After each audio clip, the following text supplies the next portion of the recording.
gentlemen, boys and girls, species around the multiverse, welcome to episode 344 of Geek Syndicate, where we do what we always do, and that is bring the sass back to geekdom. I am Monts, and with me, as always, is... I'm Nuge, and I've now got to become a stereotype for probably about a minute. What? Yeah, so just hold into hats. Man, I love chicken.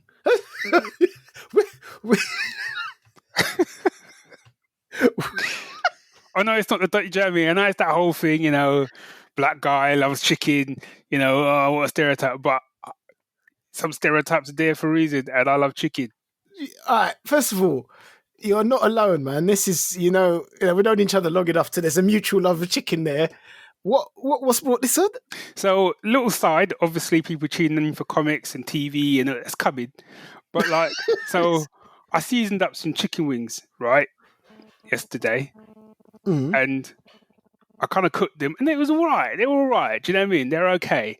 But I then sort of reheated some of them, and it had time to kind of ferment and sit there, and I cooked them this morning just before we started. I thought, I wonder if I've got time to eat them wings. I was like, of course you got time. Make time.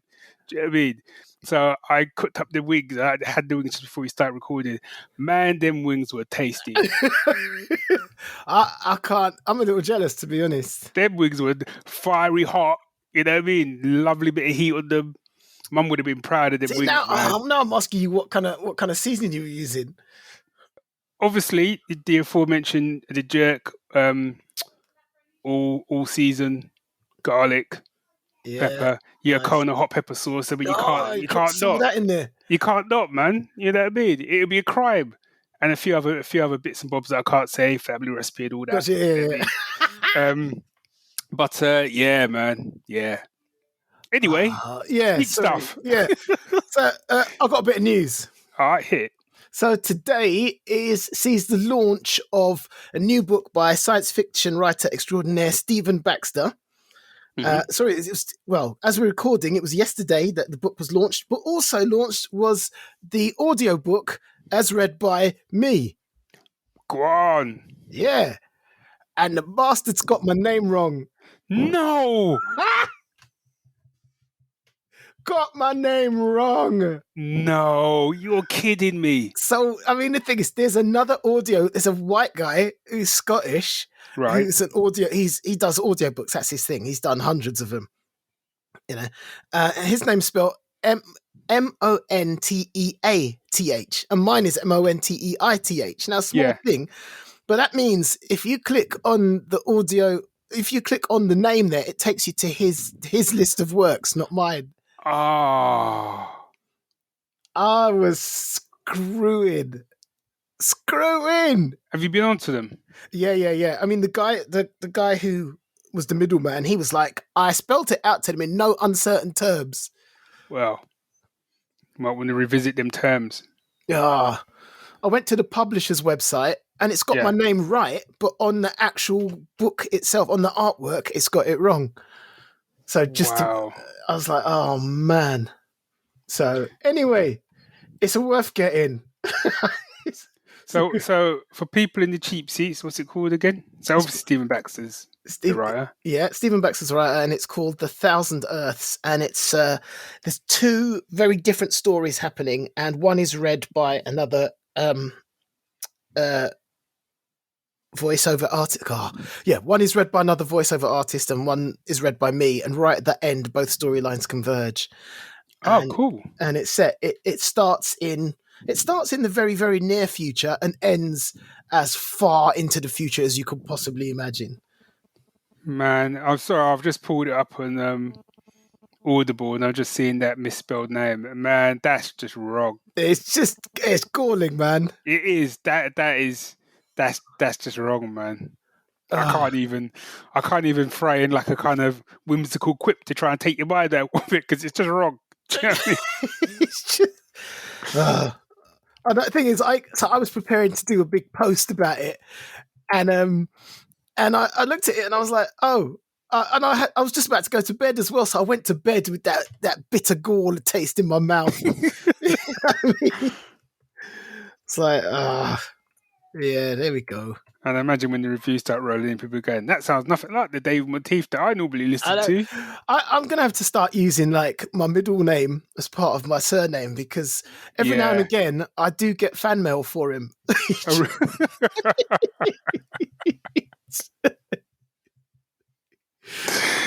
But when I started, I wasn't doing voiceover work, because so Equity were like, "Oh, you maybe should change your name," and I was like, "Why? This guy's a white Scottish guy who does audiobooks, and I don't do audiobooks." But now I've branched out into audiobooks. I'm like, oh, yeah. Hindsight's a beautiful thing, buddy. Yeah. So from now on, I am David A. Monteith. You're David A. Monteith. Or I might change my middle name to Wait For It. David, wait for it, Monteith. David, wait for it, Monteith. Got to say it right, man. Yeah. Or not at all. So, moving on.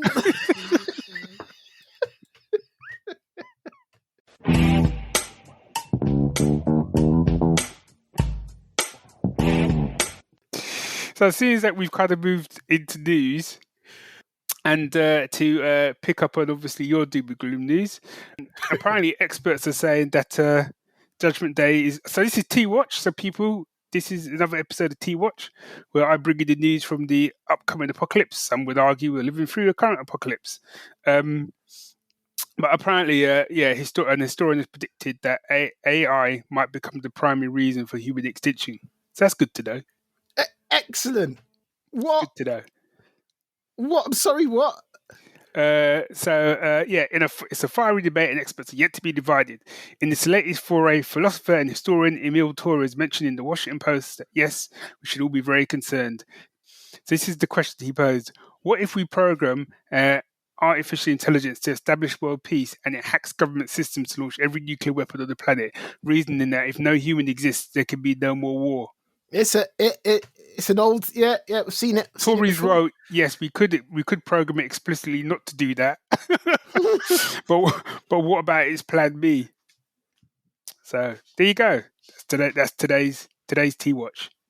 Well, it's good that it's on the table. Yeah. Oh, yeah. Let's I'm just looking out at the sun shining and appreciating it while it does. Yeah, before we all burn to a crisp. Yeah. Well, to be honest, given the current energy prices, not much chance of that happening in this. Hey, oh. There'll be a politics there, as Ben Elton would say. Excellent. So, bit week that was? The week that was, or fortnight that was. Or whenever that was. Yeah. Echo.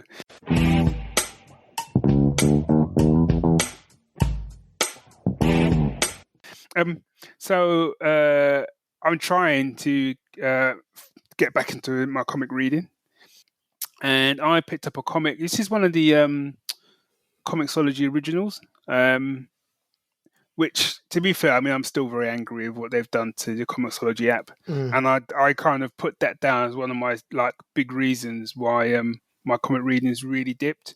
Really? Because I find it so hard to find stuff. Well, I decided that I was going to go and I think I was looking at Amazon, and it was like recommending stuff for me on Comixology, and part of me was like, the thought of actually opening up Comixology now, and I'm not even sure how to open it up anymore, and it just put me off. Yeah. And I went and looked at books instead of comics, because I was like, I can't face it. I get my stuff via the Kindle store now. My comics via the Kindle app, because it's basically because the Comixology app is basically the Kindle app anyway. So I'm like, why am I even bothering with Comixology? Not giving me anything. At least before, the Comixology app was giving me genre and all that sort of stuff, whereas I'm not really getting that now. What? It's not even doing that? I don't think. Well, to be honest, that when they first moved the Comixology app over, did that big update, one of the things that went was genre. I'm sure it did. Wow. Even the new release stuff, it's just really mixed what's in there. Do you know what I mean? So we kind of moved back to sort of, I think, sort of word of mouth. And I think the area that's going to be hit or is being hit hardest, I think, is indie. Right. Indie comics, indie publishers and stuff. Yeah. They don't get the same airplay anymore. Which is why I think, it is going to be important in the years to come that, podcasters like ourselves sort of raise the profile. Says the man who's about to talk about a comic that isn't actually an independent comic. But go on, what you talking about? But it is different. So this, I'll read you the blurb, right? No, I'll tell you. So this is called Canary. Yeah, written by Scott Snyder, and Dan Panosian is the artist, colorist, and Richard Starkins is the letterer. So the blurb goes: random killings, people going mad and murdering neighbours, classmates without real cause.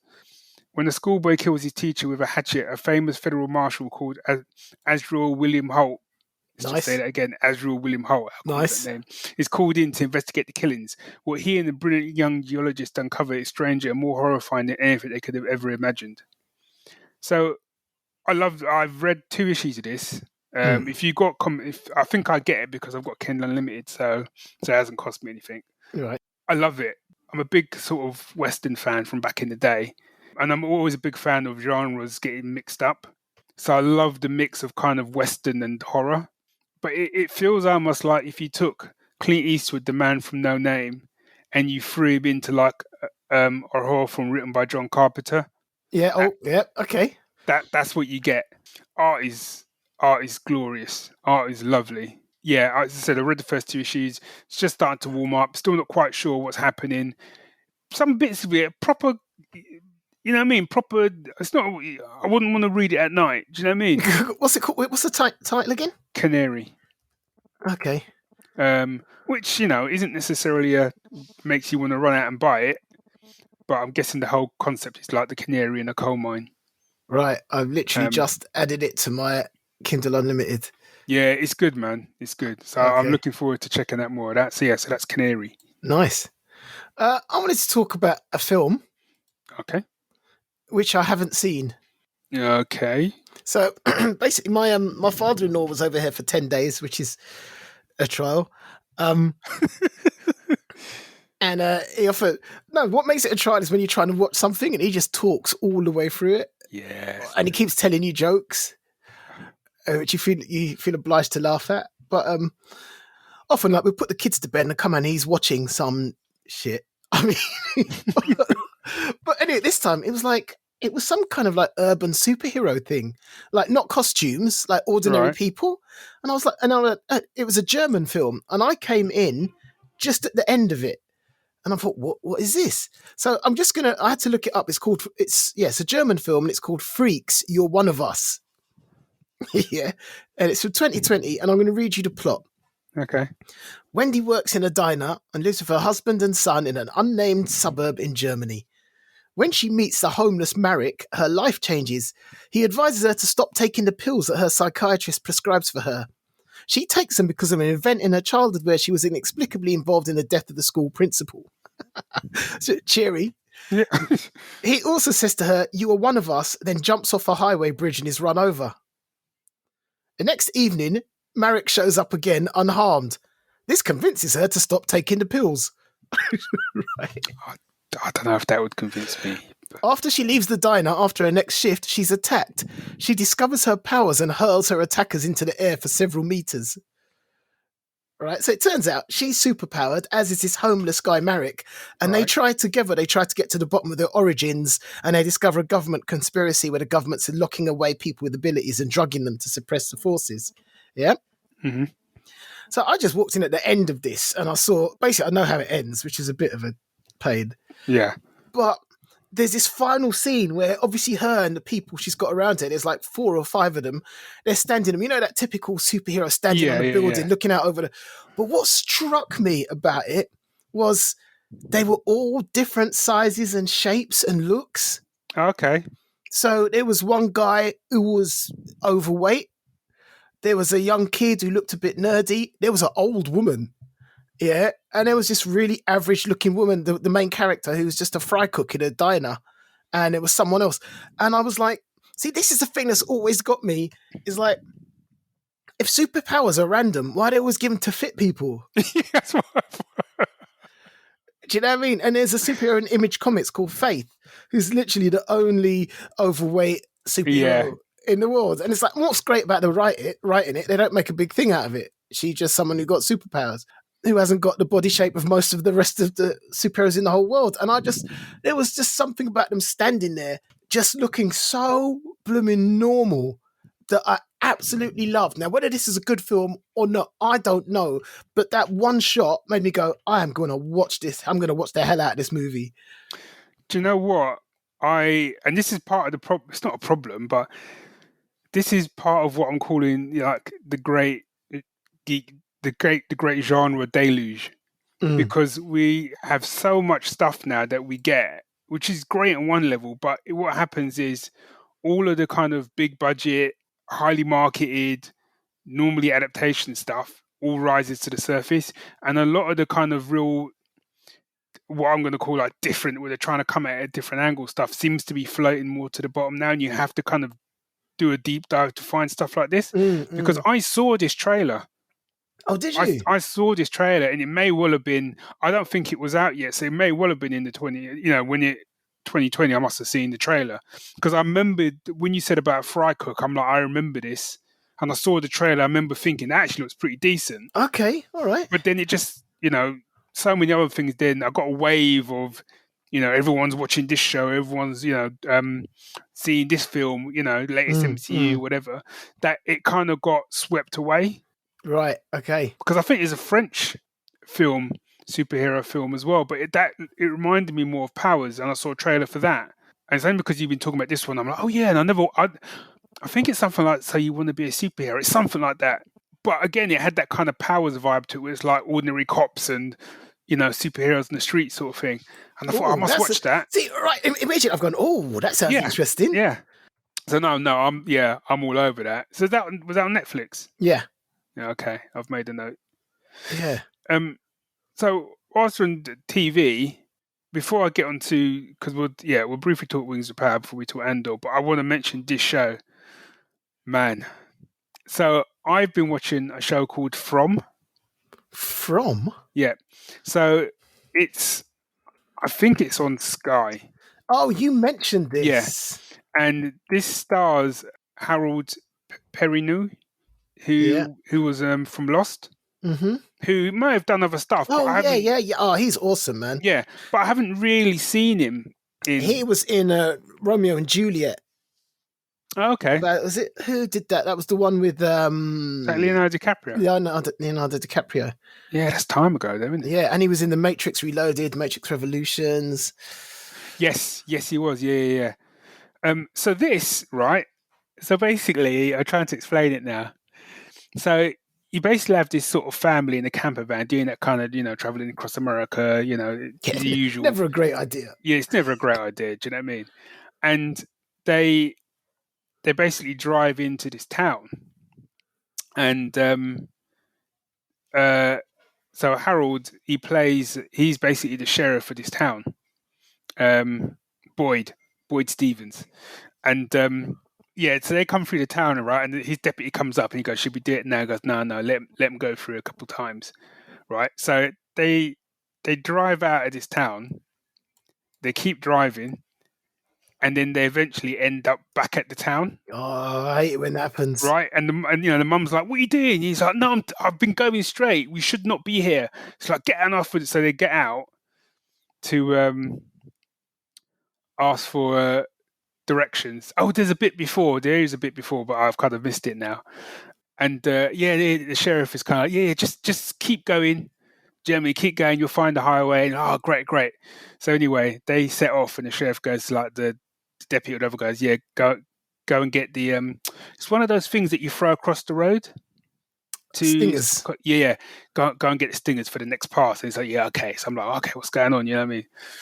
So, but before they can get back to the town, they have a crash with another car, and the sheriff has to get out there and kind of help them. But what you discover is that no one can leave the town. So you just don't want to drive into that town. Right. But what's worse is, and this is the bit I missed, when the episode opens, it is a bit of a spoiler, but you see the sheriff walking up the street, and it's kind of like Twilight, and he's basically just ringing a bell, like one of them old school bells. right? And everyone's like, right, I'll see you tomorrow, Jed. But you might think they're just heading home, just, yeah, see you tomorrow, Jed. Don't forget, yeah, I've got that, man. Don't worry about it, and all the rest of it. And there's some guy passed out drunk, and he's like, let him sleep it off. His wife will come and get him in the morning. Do you know what I mean? And basically, everyone is locking up and nailing their windows shut. What? And basically, I can't really describe them without spoiling it, but there's something that comes into the town every night, and the only way to stop them from coming in your house is you basically have like a talisman, like on your door in your house, and you keep all your windows shut, and they can't get in. But if you let them in, if you open a window when they come in, they will F you up, buddy. You think you wouldn't forget to close the windows, really, don't you? Well, you just said you'll see something that happens in the first episode. Oh, okay, all right. Say no more, man. I'm on this. Put it this way, we started watching this maybe the start of this week. I think it's 10 episodes. We're already on episode 8. Okay. I think I'll be watching this on my own. Yeah. Mate, you'd love it. You will love it. Okay. I watched it yesterday. There's an episode I watched yesterday. I'm like, Monts would love this show. And the thing is, boy, people get taken out, and people who you don't expect get taken out. That I was sitting there, mouth open, going like, "It's got a second season." Okay, all right. Which it has. But the premise, I feel you could have a slightly rotating cast. So it does give a sense of dread around the characters that are in there. Do you know what I mean? Like, who's going to make it and whatever. Try and skip the opening credits if you can, because they are spooky as all hell, man. Okay. All right. So, okay. All right. Okay. I'm good. Yeah. I'm down for that. No, you'd love it, man. You'd love it. Trust me. Okay. All right. What else have we got? Do you know what I've watched? I've been working my way through books-wise through the Clark Awards nominations, and I'm on the last one. So next time we record, I could take you through the nominations and tell you which one I reckon should get the. Yeah. Cool. That's a good idea. Prize. But for now, oh man. But I want to quickly mention Rings of Power, just because these two, Rings of Power and Andor, are like the sort of, well, obviously House of Dragon, but I'm not watching that. Like your big tentpole shows at the moment. So I kind of want to at least, have a little bit of a chat. So I'm almost up to date on Rings of Power. I've got the current episode which dropped today. I believe you still only watched the first episode. I haven't got to the end of the first episode yet. I'm trying, man. I'm trying. But I think what rings a bell in my head is that I am immersed in Tolkien verse. Mm-hmm. Yeah, I grew up with it. I love the audio drama. I've watched the original animated film. I've watched the films and loved them. I've got the books. I've read the books multiple times. I've even read the Silmarillion. Right. Yeah. And I'm halfway through the first episode. And I'm like, right, yeah, I must come back to this. Let's see where this goes. I'm interested to see where this goes. And I haven't made space for it. It kind of speaks volumes, really, doesn't it? Yeah, and I do intend to film it. I do intend to watch the whole season, but I'm wondering if I am, because I don't feel the urge to go rush into it either. So here's my take on it. And before I say this, I want to preface this with I'm a Lord of the Rings fan, not as deep as you well know. I've read the books once, begrudgingly. Because you know from school days I struggled with that first book, man. It was just pure walking. I was like, come on, man, come on. No, it wasn't the first. It wasn't the first book. Second book. Second book. No, even now the second book I think is still hard going. Second book, man. Especially after that first half of Helm's Deep, I was in, and then you got to like Frodo and Sam stuff. I'm just like, oh, come on. No, the Frodo and Sam stuff was a little bit. Yeah. But the first book was full of Tom Bombadil singing. How could you not like it? Don't even start me on that dude, man. Tom Bombadil. Don't get me started. What was the point of that? I mean, don't even start me. But so I've read the books. I've listened to the audio drama, which I loved. Loved the films. I haven't read a lick of the similar. I can't even say it. Yeah. Right. That tells you. So for me, going into this and watching and having watched all the episodes, a lot of the criticism that I'm seeing is people going, well, it's not like that in the books, and this has changed, and that has changed, but they stated that up front though, is like they couldn't get the rights to it, so it's basically Silmarillion fan fiction. But I think for me, because I haven't read any of that, I have you could have told me this is Tolkien wrote all of this before he died, right? And I would have bought it because I say that, but I would have bought it because I've got no frame of reference. Do you know what I mean? Because I haven't read any of them. So I was going into it blind. So I want to preface that by kind of saying I have no axe to grind with they've got this wrong and that wrong.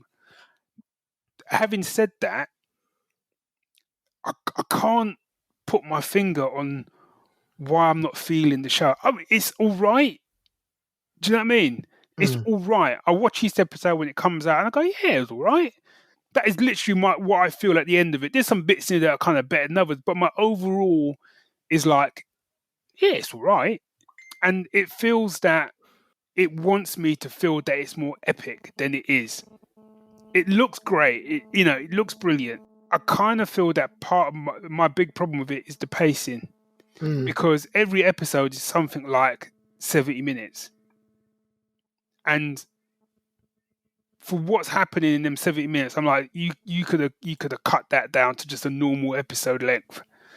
It feels like there's no sense of urgency. It doesn't feel to me like there's a lot of action in it. I'm not saying it should all be action and whatever, but there was action in the films and stuff, and obviously there was thoughtful stuff and all the rest of it. But it feels like the balance is off. I've got no problem with a lot of things they're saying about the character changing. Don't bother me. I quite like the relationship between they've got Elrond and Durin, and they're clearly trying to go for a Legolas Gimli vibe. And I think part of it is because, like you said, it's fan fiction. It feels very similar to some of the beats feel very similar to Lord of the Rings, right? So it feels less of its own thing and more of everyone loved that kind of stuff in Lord of the Rings, so let's have that. Everyone loved Legolas and Gimli, so we've got to have that some kind of relationship like that in there. How can we do that? Do you know what I mean? Yeah. So yeah, it's, as I said, it's all right. It's all right. But there's shows that I've watched that have been all right, and second season it's lit up, and I think this has got a second season. But as I said, I think a lot of it, and I'm probably going to get a lot of emails now, people disagree with me, but I think part of the reason I'm still watching it is kind of just because I really like Lord of the Rings. And one thing I will say, are they called the Harfoots? The Harfoots. Yeah. Man, they're some of their rules, man, I'm like, boy, I wouldn't want to be a Harfoot. Oh, really? Because there's this whole thing where they call it like it's like migration, they have to move to somewhere else and blah, blah, blah. But if you've got a problem, like as one of the characters do, and maybe you can't keep up with the caravan, do you know what I mean? They leave you. Right. They just leave you. Harsh. You know? And there's even a bit where someone basically says, yeah, we should have done what we did at the beginning, take their wheels. I'm like, are these supposed to be the hobbits? I was like, wow. Wow, indeed.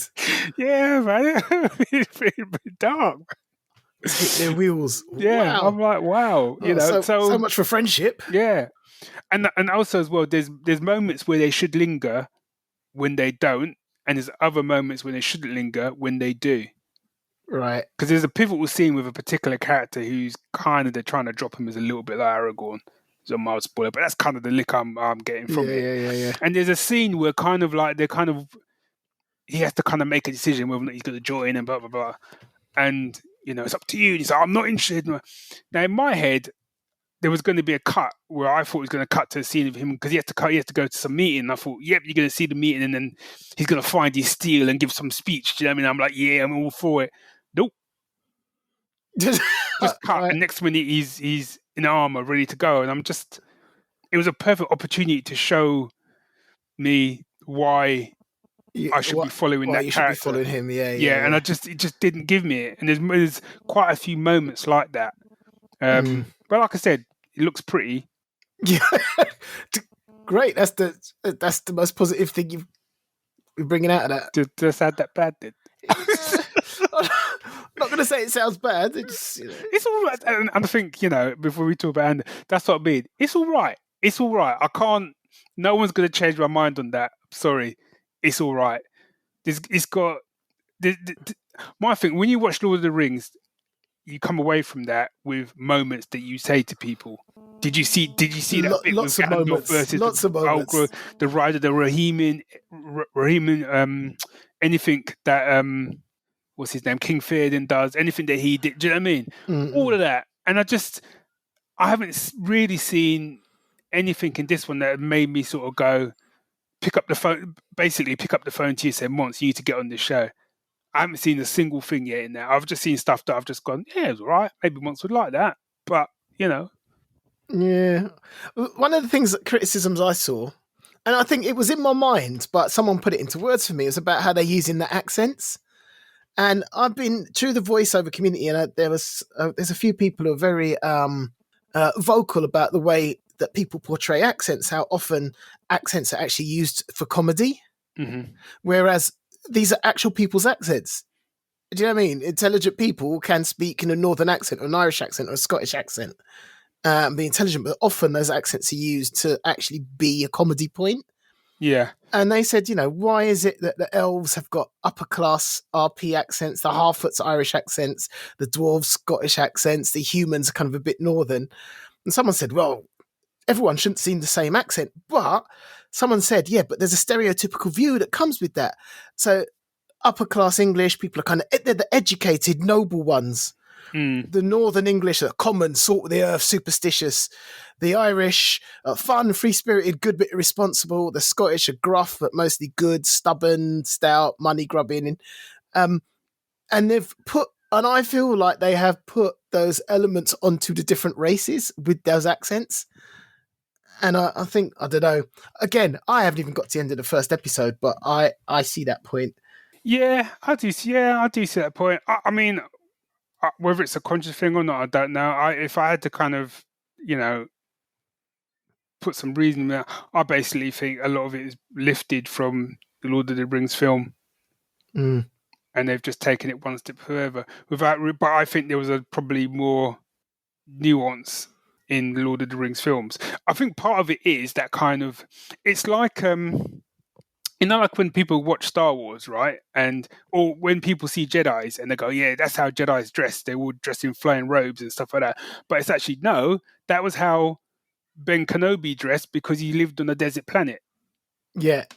And it's just been that as it's gone forward, writers, George Lucas, blah, blah, have just taken that as the Jedi's like costume,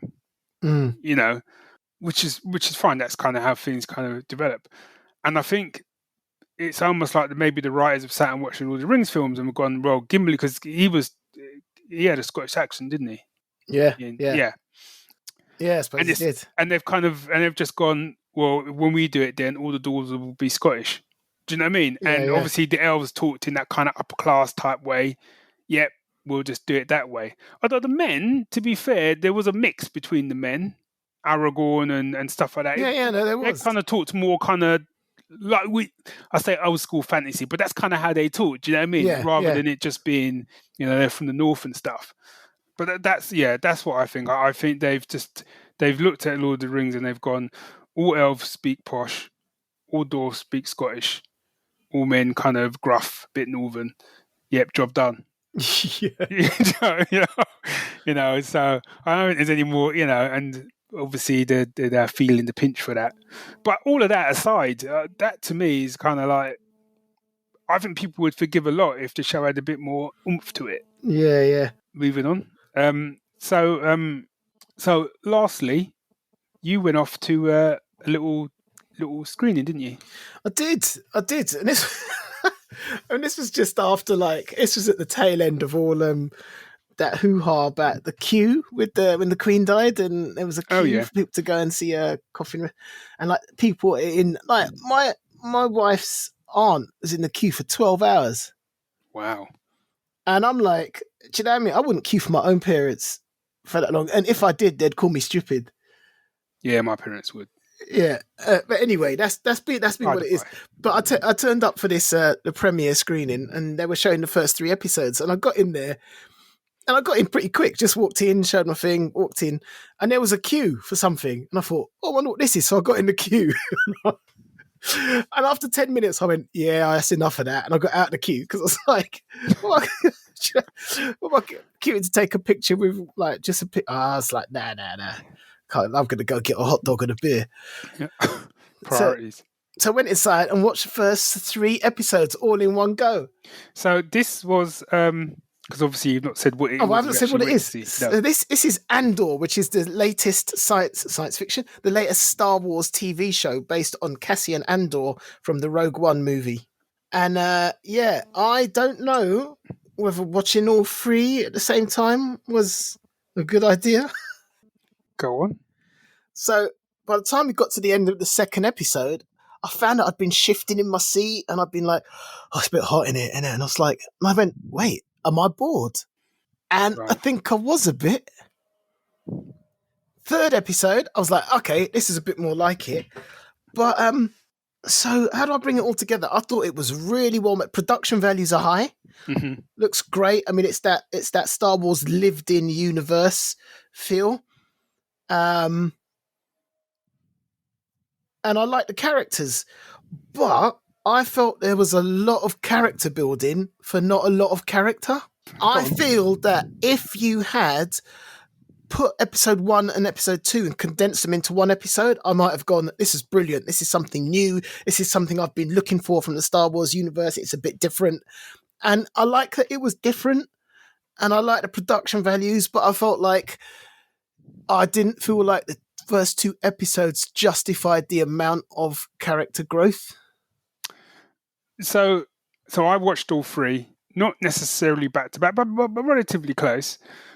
And I think what helped was I'd already spoken to you briefly, and you'd said basically what you've just said. So I kind of went into it knowing the first 2 episodes were going to be slow, or slow pacing, you know? Yeah. Well, put a different way, I understand now why they dropped 3 episodes. Oh, did they? Yeah. When it premiered on Disney Plus, they dropped all 3 episodes. Oh, sorry. I thought you meant that they made a few episodes and decided to drop them. Oh, no, sorry. No, sorry. Right, sorry. Released them. They released the first 3 episodes on Disney Plus. Gotcha. And so my thing was, I was really enjoying, because, like, you know me, man, I love a bit of character development. So I was loving the pace of it in the first episode. But when we got into the 2nd episode, I kind of felt a little bit like I was on the same page as you in that you could have condensed it. I didn't necessarily it didn't slow me down in the same way, and I think that's because I'd spoken to you, so I knew like things were going to like speed up or hot up a bit. But I think you gave me 2 episodes, but you're right, you didn't really give me. His character was no different throughout any of those episodes. And you didn't really. What I got from it, that he's a bit shifty, a bit kind of, you know, does his own thing, owes everyone money. And I got a bit, and I felt like I kept getting told that. Yeah. And that he was a bit of a ladies' man. I didn't even get that. I suppose my thing they is, kept telling us, oh, all the women you've been with, oh, you're all those women, and like none of that was in his character because he just looked too moody. Yeah, and I suppose the other thing is as well, it was kind of like. So I want to say, like, I really enjoyed it. So I'm going to get that out of the way first before I come back to what I really enjoyed. But to sort of talk to you about the pacing thing. So when you look at him and you look at Han Solo, right? And Han Solo owes everyone money, but he's always got a quick word. He's always got, you know, he's got swag to him. And when you look at like Andor, he's running the same kind of scams and stuff. But I just didn't get. You didn't give me enough so that when people start putting it on the line for him, I didn't really understand why they would be putting it on the line for him. Yeah. Because it just seems like he was screwing everyone over. So I don't really. Well, that's the Superman conundrum, isn't it? Because in those new movies that I liked, Man of Steel, yes, he had Man of Steel, and then Batman versus Superman came along, and the whole world was mourning. Like, it was terrible. But you hadn't given me that movie where everyone fell in love with him. Yeah. Yeah. And I think there's an element of that as well. He's a great guy. We're all going out for him. But why? Because he just feels like he's just demanding a lot of you and not giving a lot back. Yeah, and I think that was probably my main sort of issue, because when things started to go wrong, I didn't understand why everyone was so hell bent on helping him, because you hadn't really. Why there was so much loyalty to him? Yeah, and all it needed was a couple of little scenes here and there peppered in. Yeah, even just him just having a drink with some of them and like, laughing and joking or whatever. And they go, that Andor, he's a card. Do you know what I mean? And then maybe it gets a bit dark and he leaves, and they sort of go, don't never mention that to him because he's a little bit, and his sort of, and Star Wars and the Star Wars TV shows do this. They seem to be quite hot on doing flashbacks. Yeah, and I have mixed things with them, because I kind of feel on one hand, and I think the way they rounded it all up, I thought was really well done with a brilliant piece of music, brilliant. But I also kind of feel you could have lifted and shifted that to either later on or not even had it. Oh, yeah. Do you know what I mean? And I get there's a whole thing where he's looking for his, there's a mild spoiler, but there's a whole thing he's looking for his sister, and I get that. But you could have built that into dialogue. You didn't need to give me a whole flashback sequence. And as I said, it was still good, but I just feel there's probably other stuff you could have put in its place that would have given me more insight into his character now. Because I also felt, how's he even remember his sister? Because it was so long ago by the looks of it. Well, yeah, but still, though. How would how would he even vaguely keep track of her? Or maybe that will come out later on. Maybe it will come out. Maybe he does meet up with her again. Do you know? But I think it's that bit worried about, is it becoming a bit of a template for Star Wars shows? Do you know what I mean? It's like they did it with Mandalorian. They didn't read. No, sorry, no, they did it with the Book of Boba Fett. Yeah. And they do it with this, and I kind of I hope now, I haven't seen episode 4, but I hope now we kind of move away from that and we can just get on with the story and get on with his character. Now, saying all of that, episode 3, that's on the money. Yeah. That's on the money. You know what I mean? That brought the biscuits. I was like, I was like, yeah, that's on the and honestly, if you're in a tight spot, that's the dude the guy that he meets up with, that's the dude you want. Yeah. You know what I mean? Rule number 1, always make sure you got your exit sorted. I was like, that's the dude. I was making notes when he was chatting. That rule number 1, right? Okay, I have my exits. Rule number 2, you know what I mean? Don't trust anything I can't control. Yeah, I got that. You know what I mean? Yeah, absolutely. So you got that kind of mentor role, and I'm like, I'm here for that, man. And I really loved, and that's when things started to come together as me for a while, because I really loved the community there, and it's like how they all started like making noise to intimidate them soldiers or whatever. And I was like, okay, it just felt like stuff was coming together then. I was like, this is what I've been waiting for. But I think there's more they could have done to build that community in those first 2 episodes, so then when it all comes to a head, you know what I mean, you get it, you get more of a sense of community. I mean, you did to a certain extent, but do you know what I mean? You understand why. Because it was like back in the day when we had like the Tottenham riots, this is way back in the 80s, you know what I mean? You knew stuff was coming because of the way police were stopping us and all the rest of it and blah, blah, blah. So you knew something was coming, and then obviously something terrible happened, and then that kicked it all off. But there was such a sense of community that it just gone too far. Do you know what I mean? Yeah. And I feel that's what they were trying to kind of tap into in a similar vein, and it did work in that episode. I think it did work, but I feel if they'd done a bit more setup in the first 2 episodes, it would have smashed it even more at the park. And I think that's what it is. I think there was a lot of character, and I said this is how I started, a lot of character development for not enough character, and you've just outlined all the other bits of development that they could have chucked in there, and had they done that, I'd probably be given a very different opinion. But saying all that, after that 3rd episode, I'm like, I'm in. No, I'm definitely. I'm in. You know what I mean? Yeah. But what I find interesting is Disney's decision to release all 3 episodes. Go on, yeah. You mentioned that. What's your take? Well, I wonder if they did test screenings, and I wonder if the feedback was it's a little bit the pacing's slow. And I know it works for some people; it doesn't work for other people. But it's the pacing's a little bit slow. Whereas actually, I loved episode 3 because it all comes together. And maybe Disney thought actually to get people on board, maybe we need to drop all the first 3 episodes. Release the first 3 episodes in one go so people can get that hit. Because most people who are Star Wars, like big Star Wars fans, will watch all 3 episodes relatively close together. You know? And I kind of feel, I don't think I would have stopped watching it, but I feel had I been watching that week to week, I might have been kind of like, okay, where are we going with this? Yeah. What's happening? You know? And I know for a start, if I'd watched it with Sue, she would have been out after the first episode. Well, I watched it and I was like, I'm not even going to suggest that Siobhan watches this. Yeah. Siobhan's just bailed out of She-Hulk. Has she?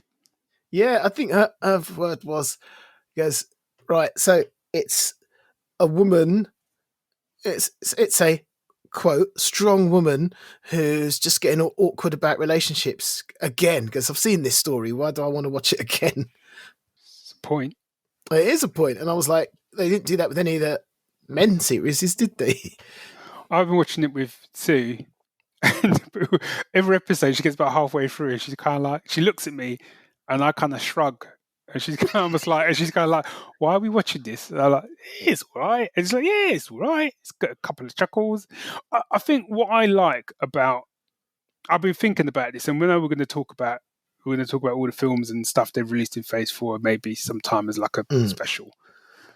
But regardless, I think whether or not you like She-Hulk or whether or not you like Miss Marvel, I kind of got to applaud them for actually trying to do different things.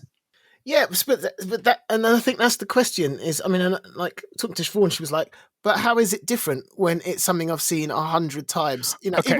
even one of the cartoons that I watch with the kids, the main character is this strong superhero girl who's doing the same thing, being really awkward about relationships, and that's for like 12-year-olds. I suppose let me dial that back. I suppose what I mean is not the form, not the content, but the fact that Marvel, who have been knocking out big budget, special effect driven action movies, you know, superheroes flying around, blah blah, that are trying to do what is effectively a sitcom set within the Marvel universe. No, and I do applaud that. Now the content is a different conversation. I think there's a beat being missed here somewhere. Yeah, I think it needs Barney from How I Met Your Mother. I think stick Barney in there, man. Weirdly, I've been watching some clips of Barney doing his thing, man. Jeez, that was sort of the best characters ever created. Yeah, I feel like with She-Hulk, I feel the concept is a great, you know, because I've never read any She-Hulk comics, so I think the concept is a great idea. You know, a lawyer who's a superhero who works at a special division which deals with superhero cases. I think it's a great springboard. Oh yeah, and it's going to be like a half an hour basically sitcom. Yeah. I'm like, that's brilliant. Absolutely. You know, but then where you lose it a little bit is then your comedy and stuff like that has got to be on point. And every episode there's a chuckle. You know what I mean? Every episode I have a chuckle. And I think, are you up to date? No, I haven't watched this week's one yet. Well, there's a character in it called the Porcupine who I read about in was it Spider-Woman? It might have been Spider-Woman. So actually seeing that, I was like, and there's these oblique references to like some deep level Marvel characters you've probably never heard of. Yeah. So I quite like that, but I'm like, every single week it's about her social awkwardness with men, and I'm like, oh, because in that first episode, you know, you set her up against the Hulk, and she just basically went, look, oh no, I've just started this, but I'm better than you in almost every way. And then proceeded to show how she's rubbish at stuff. Yeah. And I'm like, oh. Yeah. I don't know. And I'm not giving up on it. I'm still, like you say, there's a chuckle every episode, and I like what they're trying to do. So I'm in till the end.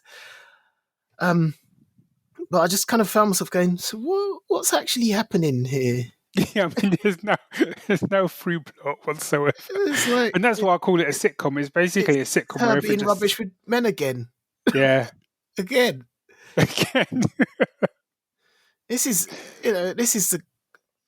the core of Ladybug and Cat Noir, which may not mean anything to you, but it's a kids' cartoon which I loved. And then, like 3 seasons in, watch it with my kids, I loved it. And 3 seasons in, I'm like, is she still going nuts about this boy? Still, why are they not moving it on? And I feel like, oh, come on, let's just move it on a little bit. Anyway. Yeah,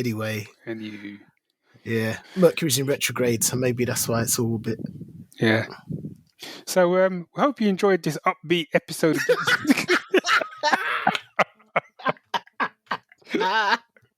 This feels like you just ragged on everything. Oh, I know. Join us next time for some positivity. We promise.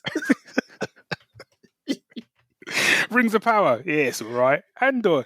Yeah, it's all right. Then it gets really good. Do you know what I mean? Yeah. She-Hulk. Yeah, it's all right. Couple of chuckles. We could have done this episode in about 30 seconds. Yeah, we could, really. That was it. Do you know what I mean? It's a positive. It's a positive. Rings of Power soundtrack is glorious. Ben McCreary doing his best work.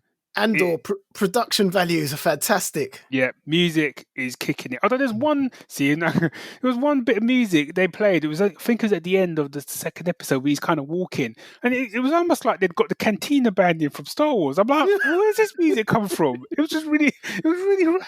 Do you know what I mean? Like there's all this kind of somber kind of Blade Runner music, and all of a sudden it's like Andor Andor. Okay, see what that goes. Andor jazz. Don't forget to tip your Jedi.